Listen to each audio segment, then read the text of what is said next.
Hello बच्चों, let's read the question. The question says among the following mixtures dipole dipole as the major interaction is present in option 1 benzene and CCl4, option 2 benzene and C2H5OH, option 3 CH3CO CH3 and CH3CN, option 4 KCl and water. So first of all, let us check the key concept of the question.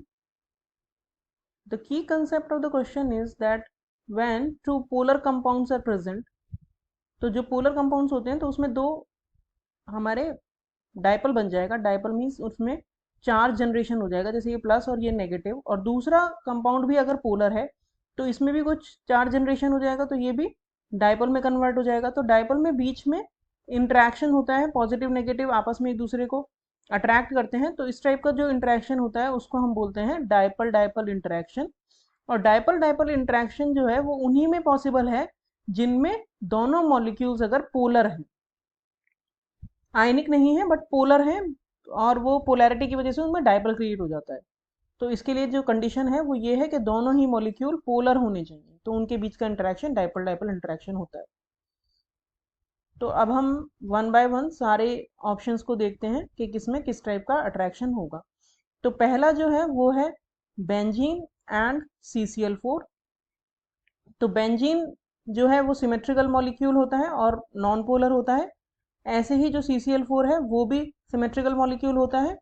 हालांकि इसमें 4 polar bonds हैं, लेकिन symmetrical होने की वजह से ये भी नॉन पोलर होता है. तो जब नॉन पोलर होते हैं दोनों ही कंपाउंड्स या मॉलिक्यूल्स जिनके बीच में अट्रैक्शन है, तो उनका बीच का जो अट्रैक्शन होता है उसे हम बोलते हैं लंडन फोर्सेस. तो इनके बीच का जो अट्रैक्शन होता है वो बहुत वीक होता है और सिंपल लंडन फोर्सेस होते हैं. दूसरा जो है वो है बेंजीन. तो बेंजीन तो हमने इसमें देखा ये नॉन पोलर है. और दूसरा है C2H5OH. C2H5OH जो होता है वो ड्यू टू पोलैरिटी डायपल इसमें क्रिएट हो जाता है.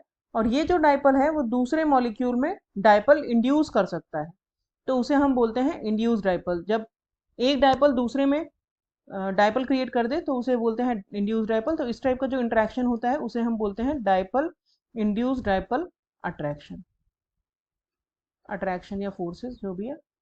तो यानी कि बेंजीन और अल्कोहल के बीच में जो फोर्सेस होते हैं वो होते हैं डायपल इंड्यूस डायपल टाइप की. तीसरा हमें दिया है एसीटोन. एसीटोन को अगर हम लिखें ओपन करके तो वो होता है CH3CO CH3. तो ये वाला जो कार्बन ऑक्सीजन बॉन्ड है ये पोलर है, और इसमें जो पोलैरिटी की डायरेक्शन है वो टुवर्ड्स ऑक्सीजन होगी, क्योंकि डायपोल मूवमेंट की डायरेक्शन हमेशा लेस इलेक्ट्रोनेगेटिव से मोर इलेक्ट्रोनेगेटिव की तरफ होती है. तो ये पोलर हो गया, तो पोलर की वजह से इसमें डायपोल क्रिएट हो जाएगा. और दूसरा है CH3CN. CH3CN में भी ये वाला बॉन्ड पोलर है, ये पोलर बॉन्ड है. और पोलर बॉन्ड में जो डायरेक्शन होगी वो होगी टुवर्ड्स नाइट्रोजन, क्योंकि nitrogen is more electronegative than carbon. तो ये भी पोलर मॉलिक्यूल है और इसमें भी होगा डायपोल क्रिएशन. तो डायपोल होने की वजह से दोनों ही मॉलिक्यूल्स में इनमें जो अट्रैक्शन होगा वो होगा डायपोल डायपोल अट्रैक्शन. और फोर्थ हमें दिया है KCl एंड वाटर. KCl जो होता है वो आयनिक कंपाउंड होता है, क्योंकि मेटल्स के जो क्लोराइड्स होते हैं वो आयनिक होते हैं. और दूसरा है वाटर. वाटर में ड्यू टू OH बॉन्ड की पोलैरिटी ये वाला जो बॉन्ड है वो पोलर है, तो ये जो मॉलिक्यूल है इसमें डायपोल क्रिएट हो जाता है due to polarity of the OH bond. तो इनके बीच में जो अट्रैक्शन होगा वो होगा आयन डायपोल अट्रैक्शन. तो यानी कि सिर्फ एसीटोन और CH3CN के बीच में ही डायपोल डायपोल अट्रैक्शन है. तो हमारा करेक्ट ऑप्शन हो गया option 3. Hope you understood the solution well. Thank you.